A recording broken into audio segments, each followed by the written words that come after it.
ప్రియమైన నా సోదరి సోదరులారా, మరి ఒకసారి జీవస్వరం అనుదిన ధ్యానంలోనికి స్వాగతం. నేడు మనం మత్తయి సువార్త 5వ అధ్యాయం 38 నుంచి 48 వరకు వచనాలు ధ్యానిస్తున్నాము. మనకు తెలుసు, యేసు ప్రభువు మానవుడే జన్మించిన దేవుని కుమారుడు. ఆధ్యాత్మిక జీవితమునకు అవసరమైన ప్రబోధనములు ఇచ్చి మనలో వెలుగును ప్రసాదించారు. మానవ స్వభావమునకు మించిన ఆధ్యాత్మిక స్వభావముతో మనలను పోషించి సందేశములో యేసుప్రభు మనకు ఇచ్చారు. యేసుప్రభు అంటున్నారు, ఇదిగో మీ సమాజములో, మీ పాత నిబంధనలో ఇచ్చిన ప్రబోధనములు ప్రవక్తల ద్వారా కానీ, ధర్మశాస్త్ర బోధకులు కానీ ఇచ్చిన ప్రబోధనములు, ఆ ప్రబోధనములు పూర్తి చేయడానికి, సంపూర్ణం చేయడానికి నేను వచ్చి ఉన్నాను అని చెప్పి యేసు ప్రభు అంటున్నారు. చూడండి, మీరు పాత నిబంధనలో కొన్ని నియమాలు, ప్రబోధనములు విన్నారు కావచ్చు. ఉదాహరణంగా, ప్రాణమునకు ప్రాణము, కంటికి కన్ను, పంటికి పన్ను, చేతికి చెయ్యి, కాలికి కాలు, గాయములకు గాయము, దెబ్బకు దెబ్బ శిక్షగా నిర్ణయింపవలెను అని. ఇది ఆ కాలంలో కొన్ని వేల సంవత్సరాల ముందు ఆ అన్సివిలైజ్డ్ సొసైటీలో, అనాగరిక కాలంలో, సమాజములో పాటించిన ప్రబోధనములు. దానికి ఉద్దేశం ఏంటి అంటే, ఆ మనుషులు క్రూరమైన మనుషులు కాదు, కానీ వారి సమాజములో ఒక నీతి న్యాయం జరగాలని ఇటువంటి ప్రబోధనములు, నియమాలు వారి సమాజములో స్థాపింపబడ్డాయి. కానీ అది మానవులకు తగ్గిన, మానవ స్వభావమునకు తగ్గిన, ఆ నాగరిక సమాజమునకు తగ్గిన ప్రబోధనములు. యేసుప్రభు అంటున్నారు, మీరు ఇప్పుడు దేవునికి సంబంధించిన వ్యక్తులు కాబట్టి దేవుని స్వభావం మీలో కలిగి ఉండాలి. మీరు దేవునికి సంబంధించిన వ్యక్తులు కనుక దేవుని స్వభావం కలిగి ఉండాలి.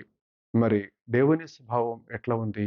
అది క్షమించే స్వభావం అని యేసుప్రభు మనకు బోధిస్తున్నారు. మత్తయి సువార్తలో మనం చూస్తున్నాము, 5వ అధ్యాయం 38 నుంచి ఆ వచనములో మనం చదువుతున్నాం. కంటికి కన్ను, పంటికి పన్ను అని పూర్వము చెప్పబడిన దానిని మీరు విని ఉన్నారు కదా. నేనిప్పుడు మీతో చెప్పినదేమనగా, నీకు అపకారము చేస్తున్న వానికి ప్రతీకారము చేయకుము. నీ కుడి చెంపపై కొట్టిన వానిని నీ ఎడమ చెంపపై కూడా కొట్టనిమ్ము. అడిగిన వానికి లేదనగా ఇమ్ము. అప్పు అడిగిన వానికి లేదనవలదని నేనెప్పుడు నొక్కి వక్కాణించుచున్నాను. యేసుప్రభు మనకు దేవుని స్వభావం గురించి బోధిస్తున్నాడు. ఎందుకనగా ఆయన దేవుడు. మానవులకు ఇది అసాధ్యము కాదు కావచ్చు, కానీ దేవుని వెంబడించే వారికి ఇది సాధ్యమే. యేసుప్రభు తర్వాత ముందుకు మనకు బోధిస్తున్నారు, నీ పొరుగు వానిని ప్రేమము, నీ శత్రువును ద్వేషింపము అని పూర్వము చెప్పబడిన దానిని మీరు విని ఉన్నారు కదా. నేనిప్పుడు మీతో చెప్పినదేమనగా, మీ శత్రువులను ప్రేమింపుడు, మేము హింసించు వారి కొరకు ప్రార్థింపుడు.